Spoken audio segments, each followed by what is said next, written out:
Gerber file, bill of material, and design file manufacturability. These are the three important topics you must understand at the edge of this entire course. Because after all, designing all the PCB and all the circuits that you are thinking of, we need to manufacture it. And to manufacture them and to assemble the components on the manufactured PCBs, we need these three important things. One is Gerber file, which is for PCB fabrication, bill of material, which is for procuring the components and assembling the components on the bare PCB, and also understanding the design file manufacturability before jumping into the Gerber file or BOM activity. So in this video, I'm going to show you the most important step, which is all about these three things in the EasyEDA software. Let us start with that. Hello everyone, I'm Vaibhav Sugandhi, passionate PCB designer and technology startup founder. Welcome back to our course on PCB designing for absolute beginners 2022. I believe you have watched our previous video. If not, click on the I button here and do watch that video before jumping into this one, because this is the last video and we are going to head towards the conclusion and some practice sessions in the next part of the story. So make sure that you complete all the tutorials before jumping into DFM activity, which is nothing but design file manufacturability. If you like our educational content, consider subscribing to our channel and share this content with your friends and colleagues.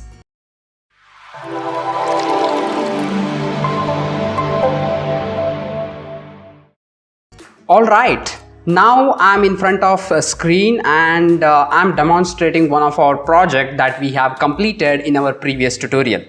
So, which is all about plus 5 volt DC regulated power supply, which I have discussed in the previous tutorial, and now I'm using that as a reference to discuss about the DFM, which is all about design file manufacturability.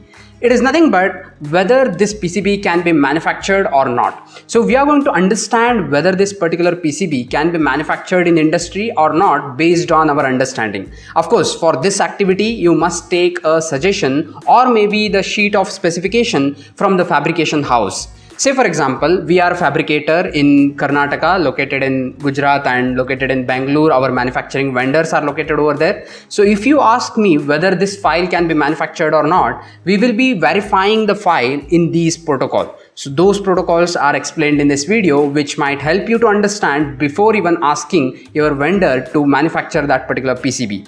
First thing is all about when we open our PCB layout, we must understand whether this PCB is a single layer or two layer, or if it is a multi-layer in case if you are developing multi-layer PCB and all. Of course, in this case, it is a single layer PCB. Whether do we have any track or any jumper in the top copper, I need to understand. If it is not, then that is wonderful.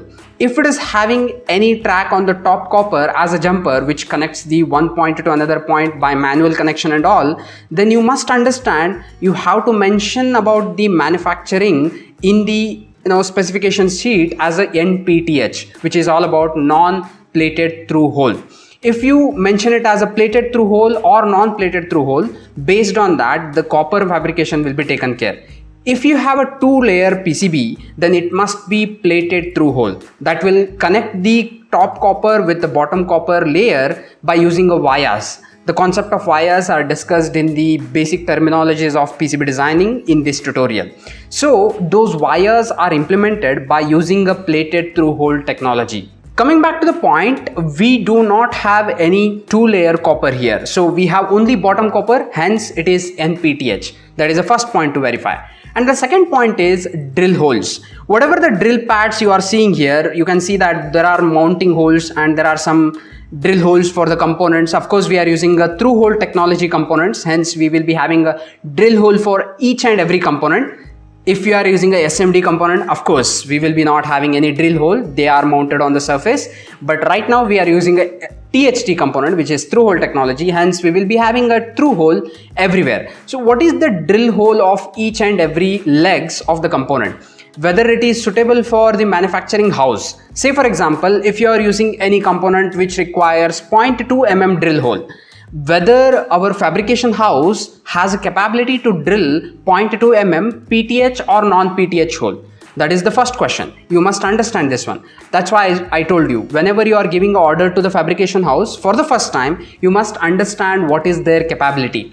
Some manufacturing house in India have a capability to manufacture 0.2 mm drill hole also, but most of them are not having a capacity below 0.6 mm, which is a nominal standard. On that time, you cannot keep any drill hole which is less than 0.6 mm or maybe 0.4 mm most of the time. On that time, if you are having a 0.2 mm drill hole, it's of no use. They are going to reject that PCB, or the fabrication is not going to be 100% satisfactory as per your requirement. That's why make sure that you cross verify all the drill holes as per the requirement. Especially there is one bonus point here. If you are having any slots like this, these are not just a drill hole, they are a slot actually. In that case, make sure that the drill slot is sufficient enough to place your component. And also it is possible for the fabricator to manufacture such slot in your PCB. Now let us jump into the next point, that is all about the clearance.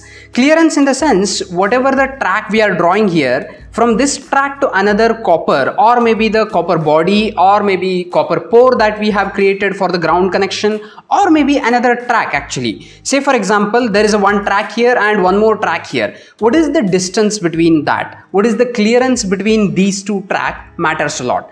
Most of the manufacturing house has a capacity of 0.2 mm clearance at the bare minimum. But if you are designing multi-layer PCB and all, then 0.1 mm or 0.01 mm clearance is also required. 0.01 is too much, which is not possible, I believe. But 0.1 mm is mostly used in multi-layer PCB. That's why on that time you must understand and clarify whether your fabrication house has the capacity to manufacture PCB with a clearance of less than 0.2 mm.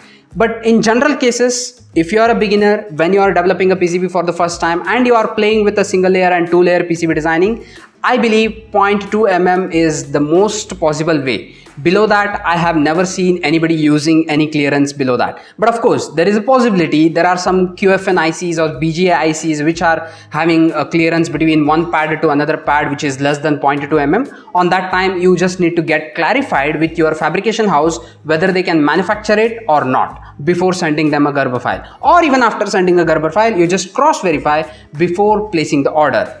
This is the third important point. Now let us talk about the fourth important point in the DFM, which is all about placing the component. Say for example, this connector, capacitor, regulator, all these things, if you have misplaced them while routing, then probably you cannot change it while soldering the component, because most of the time it is not reversible. So make sure that you are placing them in a right direction at the right place.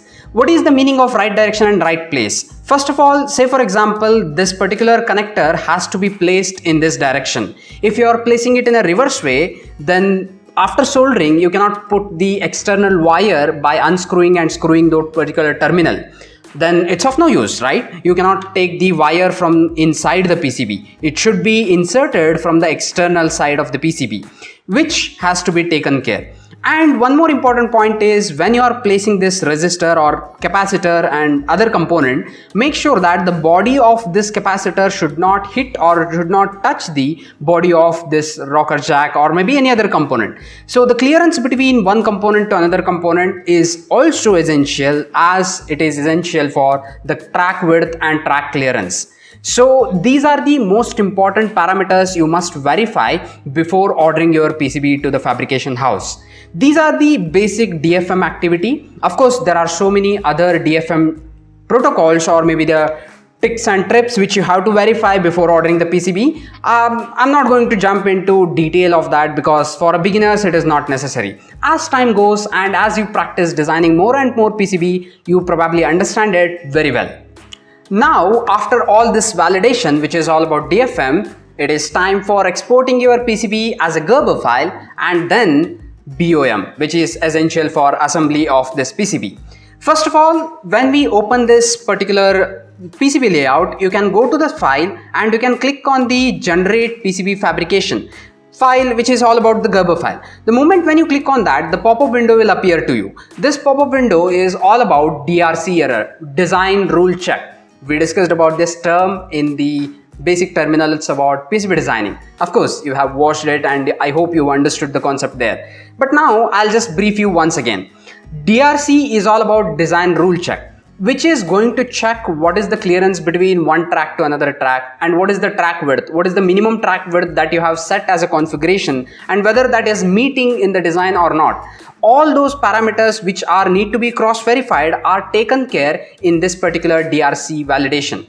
So once you click on the yes for DRC check, it will check for the DRC. If there is no error in your DRC activity or whatever the verification it should be done, then it will generate this pop-up window. If there are error, then it will pop up the error in this particular design manager window, and you can resolve them by looking at the error and looking at the comment given for that particular error. But right now it's a simple PCB, so we do not have any DRC error, and when we get this kind of a pop-up window, you can just click on the generate Gerber. The moment when you click on that, the pop-up window, again one more pop-up window will appear to you, and you just need to change the name as per your requirement, or you can keep it as it is, but make sure that you add the extension, because this EasyEDA software is not giving you by default extension for all the file format that been generated from the software. So you have to add extension for every file that you are exporting from this particular software. So this particular software,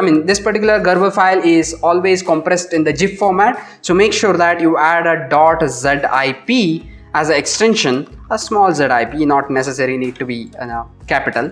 So click on the save. The moment when you do that, you can see that there is a Gerber file generated. When you open that particular Gerber file, you can see there are some drill file available, some GBL file available, and there are some very crazy extension files are available which are not possible to open in your computer with any kind of a software. So don't try that one. There is some special CAMCAD software required for analyzing the Gerber file, which is available with the Fabrication house and Fabrication house engineers, which are CAMCAD engineers. So don't try to open them and try to edit them as per your requirement and all. Just keep it as it is and send it all these zip file to your fabricator, and they will take care of further activity. Now let us talk about the bill of material. Of course, a bill of material and Gerber file are two important points, and they do not have any sequence. Most of the project that we handle, we go ahead with the bill of material first, immediate after the schematic design is finalized, and we'll give that bill of material to one of our engineer to work on the procuring the component, working on like how the components need to be procured and what are the supplier, what are the vendors, all those things. But right now, since it is a practical work and it is just a practice for you, I think do not worry about the sequence of BOM and a Gerber file, but do remember BOM comes always first before the Gerber file. But in some cases, again, it may swap their position. However, when we go to the schematic design, you can go to the file and you can click on the export BOM.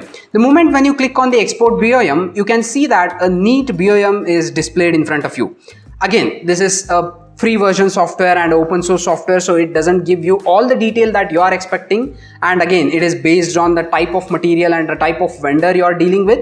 Hence there is no feasibility to customize this one as per your requirement.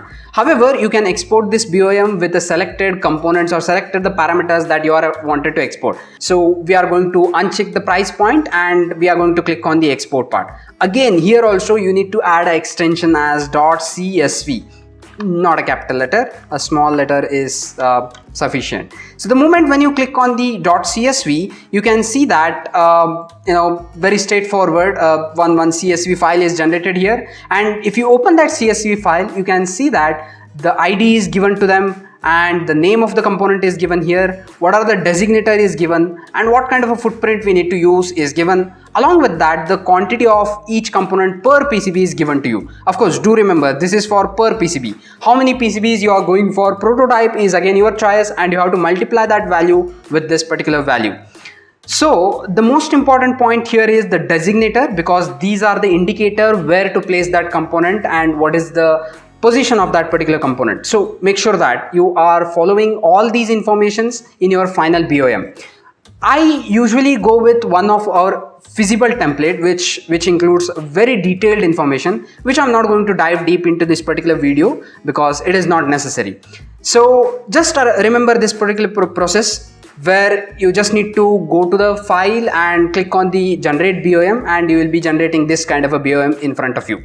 Alright, now you are done with generating a BOM, generating a Gerber file, and before that you verified whether your PCB is feasible for the manufacturing or not, which is all about DFM activity.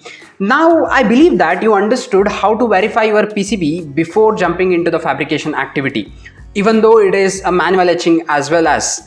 So I believe you are able to understand the complete 9 steps involved in product development cycle with respect to ESDM industry or with respect to PCB design industry as a whole.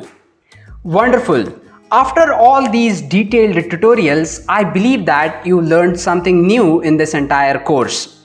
PCB designing for absolute beginners is not just focused for the beginners, even for the people who are intermediate and looking for some guidance here and there.